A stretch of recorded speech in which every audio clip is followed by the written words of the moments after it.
ये कहानी एक ऐसी लड़की की है जो अपने पेरेंट्स माँ बाप के साथ एक अलग ही प्लेनेट सैयारे पर रहा करती थी, जहाँ पर एक कॉलोनी थी और उस कॉलोनी में उस लड़की के मॉम डैड और बस वो ही रहा करती थी। एक दिन वो उस प्लेनेट पर भी अकेली हो गई। उसकी क्या वजह थी, ये जानने के लिए आइए आज की कहानी को शुरू करते हैं। कहानी शुरू होती है, हम एक फैमिली को देखते हैं जिसमें अम्मी नाम की बच्ची और उसके मॉम डैड थे। ये फैमिली एक प्लेनेट सैयारे पर शटल कॉलोनी में रहते थे और अगर उनके चारों तरफ देखा जाए तो ना कोई चिरिन परिन ना कोई इंसान, सारा बंजर इलाका था। उनका तो कोई पड़ोसी भी नहीं होता और अर्थ जमीन पर भी रहने वाले लोगों के साथ उनका कोई राब्ता नहीं था। उन्होंने अपने पास एक फार्म भी बनाया हुआ था जहाँ पर इन्होंने कुछ जानवरों को पाला हुआ था और एक ग्रीन हाउस जहाँ पर रेमी के डैड सब्जियां उगाया करते थे और इसी तरह उनका गुजर बसर चल रहा था। रेमी की नजर हर वक्त दूर रहती। उसे जानना था कि जहाँ पर वो रह रही है अगर इसे आगे जाए तो आगे की दुनिया में क्या होगा, क्या उधर इंसान जिंदा होंगे। इसीलिए वो अक्सर दूर के पहाड़ों को हसरत भरी निगाहों से देखा करती थी कि वो भी एक दिन वहाँ पर जाएगी।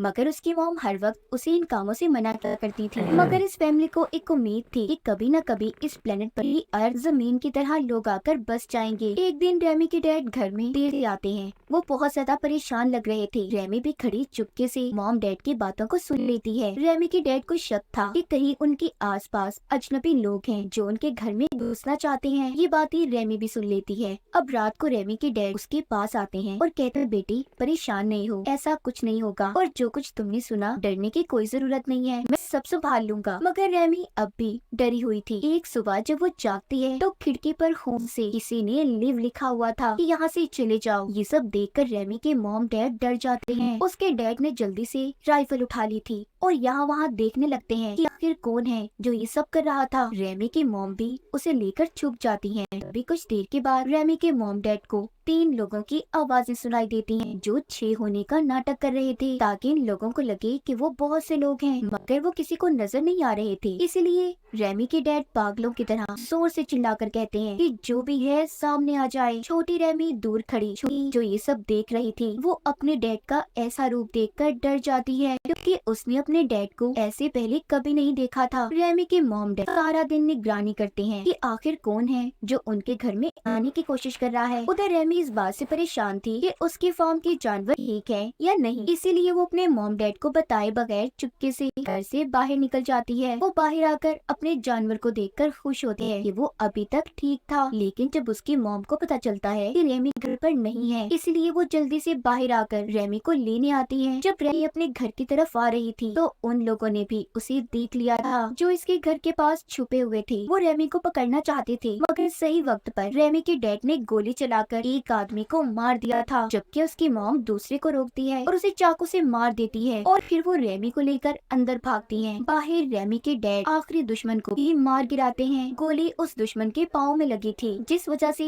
वो जख्मी हो गया था। अब रेमी के डैड पहाड़ों की तरफ जाते हैं और उसकी मॉम मरे हुए लोगों के पास से हथियारों को जमा कर रही थी। तभी रेमी देखती है कि मरने वाले लोगों में एक लड़की थी। अब रेमी और उसकी मॉम ने खुद को घर में बंद कर लिया था और डैड का इंतजार करने लगती हैं। मगर रात गुजर गई थी। रेमी के डैड अब तक वापस नहीं आए थे। इस बात से रेमी की मॉम बहुत ज्यादा परेशान हो जाती है। वो अपने हाथ में एक बड़ा चाकू पकड़कर रेमी को अपने साथ लेकर अपने हस्बैंड को ढूंढने का फैसला करती है। मगर तभी उनके दरवाजे से एक अनजान आदमी अंदर आता है। इसका मतलब रेमी के डैड मर चुके थे। इस अनजान आदमी ने उन्हें मार दिया था। ये आदमी कोई और नहीं बल्कि वही था जिसे कल रेमी के डैड ने पैर पर गोली मारी थी। वो अपना नाम जेरी बताता है और कहता है कि ये मेरा घर है और तुम लोगों ने मेरे मॉम डैड को मारकर यहाँ पर कब्जा किया है, इसीलिए मैं अब अपने घर को छोड़कर नहीं जाऊंगा। मैं बहुत मुसीबतों के बाद यहाँ पर पहुँचा हूँ और अगर तुम मेरे साथ अच्छे से रहोगे, बुरा बर्ताव ना करो तो अपनी बेटी के साथ यहाँ पर रह सकती हो। वैसे भी तुम्हारे हस्बैंड को तो मैं मार चुका हूँ और मैं तुम्हारी और तुम्हारी बेटी की जिम्मेदारी उठाने के लिए भी तैयार हूँ। मगर ये सारी बातें सुनकर रेमी की मॉम बाहर आ जाती है और रेमी को लेकर छुप गई थी। रेमी जो बहुत ज्यादा रो रही थी वो अपनी मॉम से कहती है कि मॉम चले यहाँ से, हम यहाँ पर नहीं रहेंगे। मगर उसकी मॉम जानती थी कि इस प्लेनेट के बाहर जिंदगी आसान नहीं है, इसलिए अब वो जेरी के साथ ही रेमी को लेकर इस घर में रहने का फैसला करते हैं। मगर उनका कुछ और ही प्लान था। अब जैसे ही जेरी का ध्यान थोड़ा सा उनकी तरफ से हटता है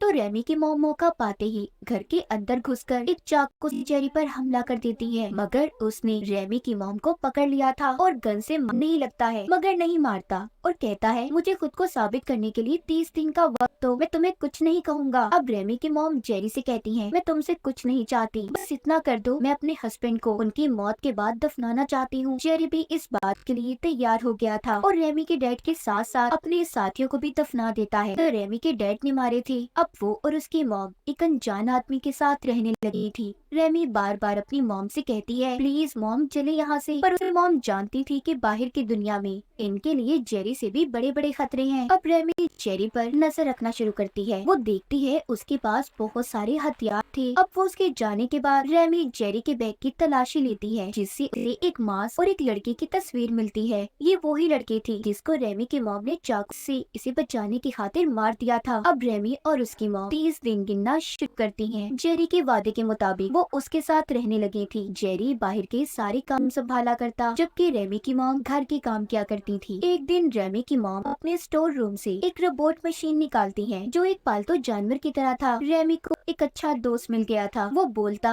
और रेमी से बातें किया करता था। एक दिन खाना खाने के बाद रात को रेमी की मॉम बैठकर जेरी से बात करती है। जेरी को सारी सच्चाई बताती है, कहती है कि जब हम यहाँ पर पहुँचे तो तुम्हारे मॉम डैड ही मर चुके थे। हम अर्थ जमीन पर रहने वाले लोग थे मगर हमारा स्पेसशिप क्रैश हो गया, तबाह हो गया, जिसकी वजह से हम यहाँ पर फंस गए और दोबारा कभी अर्थ पर न आ सके। अब सब जानने के बाद जेरी भी उनके साथ ठीक हो गया था। इसी तरह वक्त गुजरता रहता है। रेमी की मॉम और जेरी के दरमियान में अब एक रिश्ता बन चुका था। ये सब बात जब रेमी देखती है तो उसे बिल्कुल भी अच्छा नहीं लगता क्योंकि आज भी वो जेरी को अपने डैड का कातिल समझती थी। इसीलिए रेमी अब सोचती है, वो अपना सामान तैयार करती है और बिना कुछ सोचे समझे अपने स्टेशन को छोड़ने का फैसला कर लिया था। वो ये भी नहीं जानती थी कि आगे उसे जाना कहाँ है। इसका मतलब ये था कि बाहर कोई जिंदगी नहीं थी। अब रेमी जब थोड़ा सा और आगे जाने लगती है तो वो देखती है जहाँ पर वो रहते हैं वो प्लेनेट शीशे से ढका हुआ है, मतलब उसके बाहर कोई जिंदगी नहीं थी। जो भी जिंदगी थी बस उसी हिस्से में थी जहाँ पर रेमी का घर था और वो रहा करते थे। तभी रेमी को एक बहुत बड़ा दरवाजा नजर आता है। वो उसे जब खोलती है तो अंदर चली जाती है। इसीलिए रेमी अब अंदर आकर जो उसके पास टॉर्च बॉल थी उसकी मदद से आगे बढ़ी है। उसे दूर से रोशनी नजर आ रही थी मगर उस टनल सुरंग में अंधेरा और ऑक्सीजन की कमी की वजह से रेमी का सांस रुक जाता है और वो वहीं पर बेहोश हो गई थी। जब उसे होश आता है तो वो अपने बिस्तर में थी। पता चलता है कि जेरी उसे बचा कर ले आया था। वो उससे कहता है कि दरवाजे के उस पार धूल मिट्टी और ऑक्सीजन की कमी के अलावा कुछ नहीं है। तुम जितनी जल्दी हो सके इस बात को मान लो, तुम यहाँ से कहीं नहीं जा सकती। एक दिन जेरी को एक गिटार मिलता है जिस पर वो रेमी की मॉम को गाना गाने को कहता है। रेमी की मॉम भी वही गाना गाती है जो वो अक्सर अपनी फैमिली के साथ गाया करती थी। इसका मतलब ये था कि उन्होंने जेरी को अपनी जिंदगी में शामिल कर लिया था। ये देखकर रेमी रोने लगती है और खुद को एक कमरे में बंद कर लिया था। जब उसकी मॉम उसे मनाने जाती है मगर वो नहीं मानी। अब रेमी की मॉम को गुस्सा आ गया था